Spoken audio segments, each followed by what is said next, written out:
Okay, hi, this is part two of fixing the economy. So here I'm going to break down how we can untie, I'll call it a Borromean link.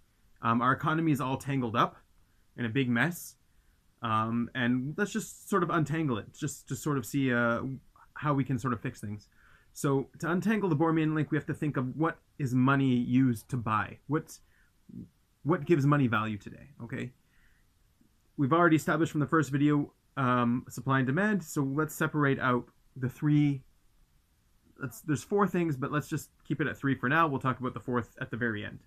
Okay, so the three things are: the first thing you can do with money is you can earn it by working or use it to buy work. Okay, so the first thing is work. Now, traditionally, the oldest thing that you can buy with money are resources. Okay, so the second thing is resources. Non-renewable resources, let's call them, because renewable resources will be a combination of the two of the other things, the other two things. So the non-renewable resources you can purchase with money. And the last thing you can purchase with money is land. Okay, so these are the only three things you can ever buy are purchased with these three things. So it makes sense historically that money was all grouped together and you can use it. You can work to get land, or you can spend resources to get work, or you can sell land to buy resources, and vice versa, right? They're all interchangeable. Money is just one thing that you can buy with all three. The reason I call it a Borromean link is because it's these three things are all tangled together, and it makes things a lot more complicated for us to solve and to optimize and to engineer to a better system. So if we separate these three things today, and it's a lot easier today with the advent of computers and pocket devices, it'll be a lot easier to do it today. And if we separate these three things today into three separate currencies, then we can start to solve our problems with the economy. Okay, so you have work, you have land, and you have resources. And anytime you ever want to go purchase something, you're going to need to spend a little bit of each currency based on what it is. So say you want to buy let's think of something simple, some kind of product, let's say a coffee machine. Okay, you want to go and buy a coffee machine.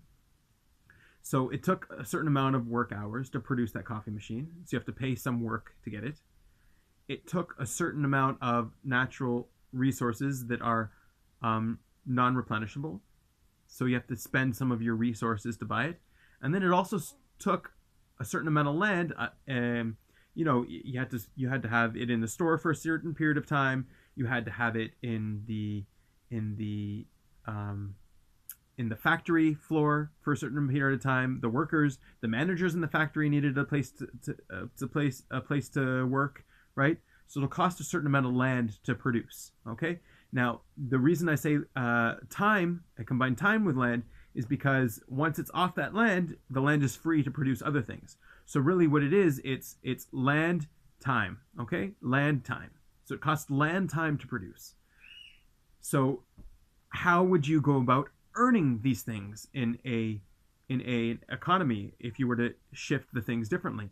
If you were to use three currencies instead of one?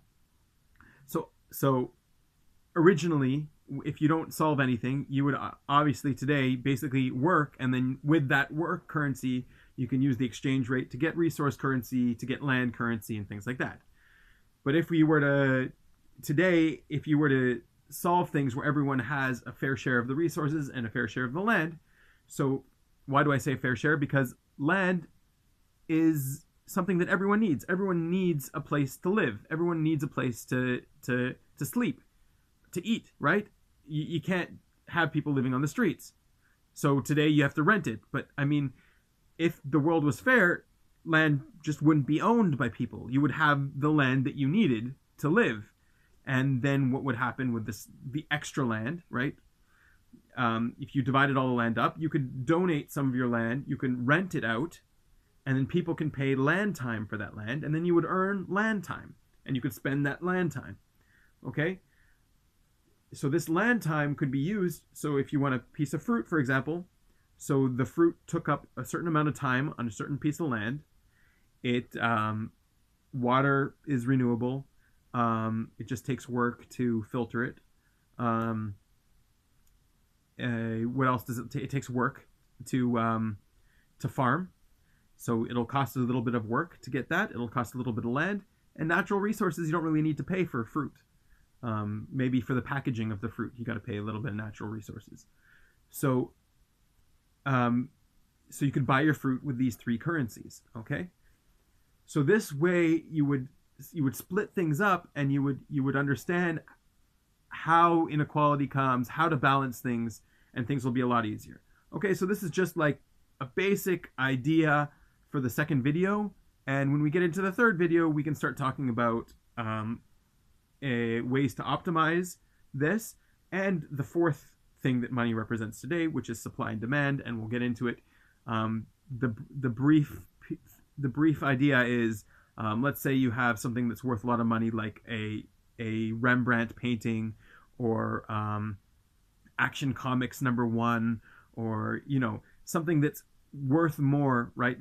Something that's specially made and worth more because it's rare. Okay, and in a supply and demand economy, that you can just drive up the money that it costs. But in this sort of economy, where would the value go? Where would it come from? So we're going to have to reintroduce a supply and demand element.